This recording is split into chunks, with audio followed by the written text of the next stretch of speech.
Next, let's talk about economics problem. So there are three types of economic problems, namely problem of scarcity, problem of choice, and problem of opportunity cost. So first thing first, what is problem of scarcity?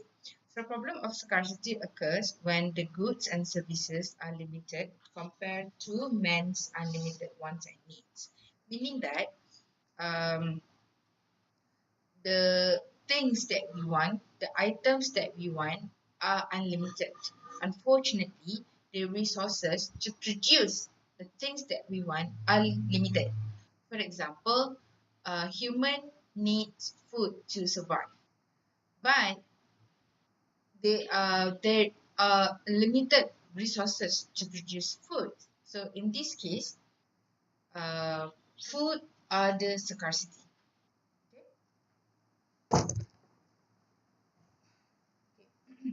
Another example is that Naim Shukri has 200,000 and he would like to open two new businesses. So the first business is a restaurant and the second business is a bookstore. However, he can only open one business because of lacking of capitals. So in this situation, capitals is the scarcity. So scarcity can be anything. It can be natural resources, it can be time, it can be energy, it can be finance, it can be a factor of production, it can be anything. So, okay, for example, another example is that for individual, okay, as for you, you also face a problem of scarcity. So, what are the problem of scarcity that you face on daily basis? So, in your case, you might be facing a problem of scarcity in terms of time, in the sense that you don't have enough time to finish all of the homework, for example. So you want to sleep at the same time, you are sleepy, so you need to sleep at the same time. You also have an assignment that need to be finished. So you have to choose either you sleep or you finish the assignment. Okay? So in this case, the scarcity is time. Um, for firm, for example, firm mostly they face the problem of scarcity that firm face mostly is capital. Um, I don't think after that. So how about government? So the government also faced with the problem of scarcity. The problem of scarcity that the government face mostly is financial resources or revenue. For example, our government wanted to build a new school, but the government didn't have enough financial resources to build the school. So in this case, financial resources is a scarcity for the government. Next, problem of choice. So problem of choice arises when we face with problem of scarcity. So when the scarcity arises, of course we have to make a choice. So everyone cannot have or sorry everyone sorry we cannot always have what we want. Okay? In some situation, we need to choose between the alternative. We need to choose one between two alternatives. That's the example. So, why do we have to make? Why do we have to choose between the alternative? It because of there is or are not enough available resources to satisfy our needs, to fulfill our wants. That's why we have to choose. Okay, let's go back to the previous example. Just now I mentioned an example of Naim Shukri. So Naim Shukri wanted to open two new businesses. He has 200,000 ringgit Malaysia and wanted to open two new businesses. The first one is the restaurant. The second one is the bookstore. However, he faced with the problem of scarcity, the capital scarcity. So, as a problem of choice, what Naim Shukri can do is that he has to make a choice either to open a restaurant or a bookstore, whichever that could satisfy his needs, whichever that could satisfy his wants. So as for you, just now, I talk about an example of scarcity of time, whereby you you are sleepy, and at the same time you also have to finish your assignment. So in your case, the scarcity is time. So in the problem of choice, to solve your time scarcity is that you have to choose either sleep or finish the assignments. Okay?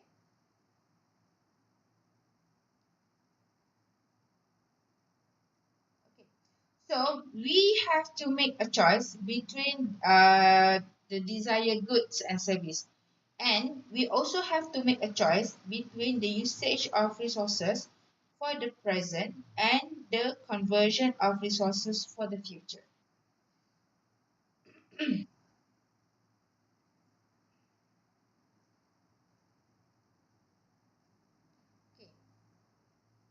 Um, okay. Um, in the problem of scarcity, I did give you an example of the government. So, the government faced a problem of scarcity in financial resources to build a school. So, in a problem of choice, the government need to make a choice based on the priority to fulfill the wants and the needs of the society. For example, just now, the government has limited financial resources, so they need to build a school or they need to build a clinic. So in this case, the government has to choose which one is on the top priority. Okay, build a school or build a hospital. Which one is the most important? Which one that can satisfy the society needs? Maybe the guy, maybe in the area it already has a school, but not enough. At the same time, in the area it didn't have any clinic satu Malaysia or any hospital or anything. So in this case, either build a school or build a hospital. The government should opt for build a hospital, because a hospital is the top priority, and building a hospital can fulfill the society needs. Okay, so that is for problem of choice. Next, move on to problem of opportunity cost. So problem of opportunity cost resulted from problem of choice. So this one arises from the limited factor of production. So opportunity cost is the cost for one choice in terms of the best foregone alternative. So, if we cannot obtain what we want, then we have to choose among the alternative. Okay. The next alternative that you choose not to do is the cost of the thing that you choose to do. So the opportunity cost is also defined as the cost of not selecting the next best alternative. Okay, let's discuss an example. Okay, remember Naim Shukri, he wanted to open two new businesses. Okay, so in the problem of opportunity cost, what Naim Shukri can do is that Naim Shukri need to choose. Okay, let's say Naim Shukri decided to open a bookstore rather than a restaurant, because the bookstore somehow opening a bookstore somehow fulfill his needs, fulfill his desire, or maybe the best option available. So in problem of opportunity cost, if Naim Shukri chooses to open a bookstore, then a restaurant is the opportunity cost because it is the second best alternative which he has to let it go. Okay, so um, opportunity cost is the cost of not selecting the next best alternative. So in for okay, just now just now I gave you an example of your problem. You are facing scarcity of time, right? So between sleeping and finishing your assignment, let's say you decided to sleep.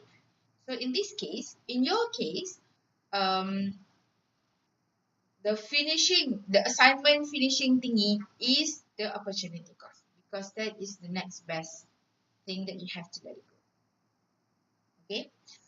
Um, okay. Another example is that let's say an individual may have two options, either to purchase a shirt or a pair of shoes.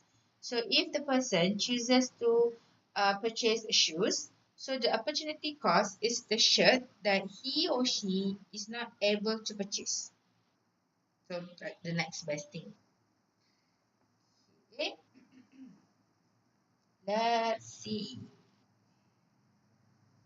So while shooting this video, I'm also reading some books at the meantime.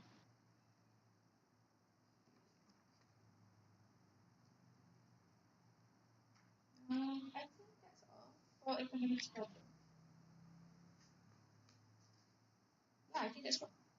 Okay, let's move on to the next slide. Where is the cursor? Let's move on to the next slide. Let's talk about cost and benefit principle. So, first thing first, what is cost and benefit principle?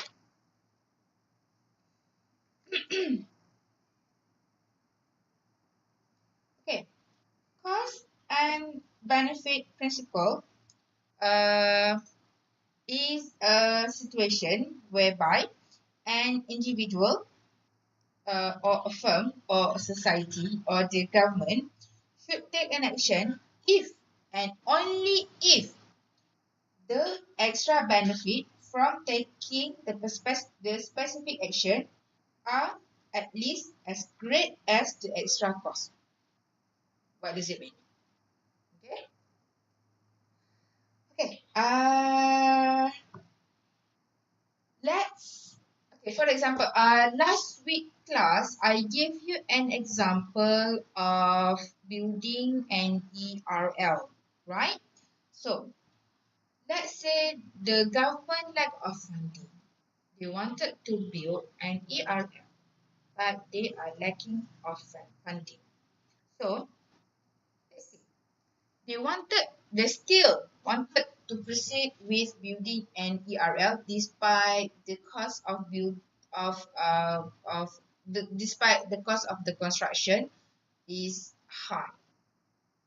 But then, uh, building an ERL, when the government announced the project, somehow it give benefits to the country and also give benefit to the community, whereby it attracts the pelabur. It attracts the foreign pelabur, and also the benefit to the society when the project finish is that it also attracts more tourists from Singapore, and also the duration of the travel time from Singapore to KL will be shortened, will be lesser than the normal travel time. So in this case, the government might weigh the benefit and blah blah blah. So let's say that they found out that despite the cost of building the ERL is high, but in the long run, the project will give huge benefit to the company. Sorry. the project will give huge benefits to the country. So in this case, the ERL is the cost benefit. They apply the cost benefit principle for building the project. Okay. So cost benefit principle is one of those core ideas that can be brought into so many evaluation discussion both in micro and microeconomics. So dalam case ERL ni, it should tackle in macroeconomics because it deals with the world global uh, economics thingy, right? Okay. Yeah. Yeah. So for example, cost and benefits of major infrastructural projects such as new highways, ERL, infrastructure project as part of fiscal stimulus. So what is okay? Let's talk about another example. Imagine you are about to buy a $35 computer game at the nearby campus store. When your friends when your friend tells you that you can buy the very same game at Pago Jaya and it costs you about 15 ringgit. However, you have to walk to Pago Jaya for about 30 minutes to reach Pago Jaya store. So in this case, where should you go to buy the games? The cost benefit principle tells us that you should buy it at Pago Jaya if the benefits of doing so exceed the cost. Okay? Maksudnya, dalam if you want to apply cost and benefit principle, you boleh beli video game tersebut dekat Pago Jaya sekiranya benefit benefit yang you dapat apabila you pergi beli game tersebut di Pago Jaya melebihi daripada kos yang kenapa you kena pergi Pago Jaya. Okay, go something like that. So um so the benefit of taking any action is the dollar value of everything you gain by taking it. Okay, the benefit of taking any action is the dollar value of everything you gain by taking it.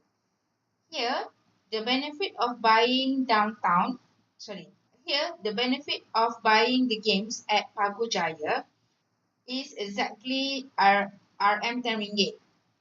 That is the amount that you can save on the game. Sebab harga dekat campus is 25 ringgit. But dekat Pago Jaya is 15 ringgit. So kalau you pilih untuk beli dekat Pago Jaya, you will save for about 10 ringgit. Okay. Okay. However, the cost of buying the games at Pago Jaya is the dollar value you assign to the time and trouble it takes to make the trade.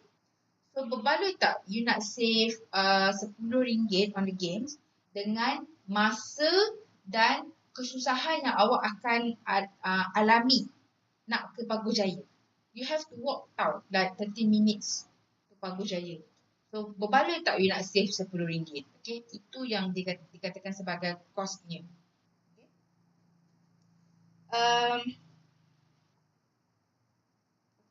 Let's say you decided to buy the product at Pago Jaya and because you want to save RM10. So, but then bila you nak pergi ke Pago Jaya, let's say the cost of making the trip is greater than RM10.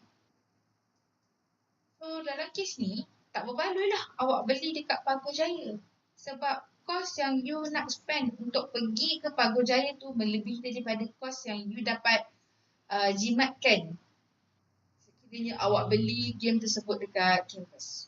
So can you faham tak dia punya relationship antara cost and benefit? I'm not making any sense, but is there any other example that you can, discuss and everything? It goes something like that lah, dalam cost benefit ni. You have two options, like one is cheaper one is not so cheap, of course kita akan pilih sesuatu yang lebih murah. Tapi in making so, what are the additional costs that we have to pay to buy the items that is cheap compared to the other one? Macam katakanlah awak nak makan. Makan dekat kampus, dekat dalam college, nasi ayam RM3. Sorry, RM3 tu murah sangat. Let's say dekat dalam college nak makan nasi ayam harganya RM5. Tapi dekat kampus, katakanlah kat kampus, nasi ayam harganya RM2. So awak nak pergi, masa tu yang awak nak pilih. Mestilah awak nak pilih yang harga RM2 kan sebab murah. Tapi macam mana pula dengan kos yang diperlukan untuk awak ke kampus? Dan kes ni, sekiranya awak pilih untuk makan dekat kampus, kampus tu nasi ayam dia RM2 kan? Compare tu kat college dengan nasi ayam ni RM3 kan? So benefitnya adalah you save money lah. Awak save berapa tadi? RM3. RM3 kan? Compare. Benefitnya awak save RM3. Tapi kosnya adalah kos untuk awak ke kampus. Macam tu. Kalau ke kampus tu awak nak kena naik teksi. Teksi harga RM5. Balik tak awak nak pergi semata-mata nak pergi dalam kampus, makan nasi ayam yang harga RM2 and yet you have to pay another RM5 for taxi. Balik tak? Okay, that's that for cost and benefit principle. So in the previous class, we didn't discuss on one important items. So in these video notes, we will be discussing on that items. So the item is, not item, topic is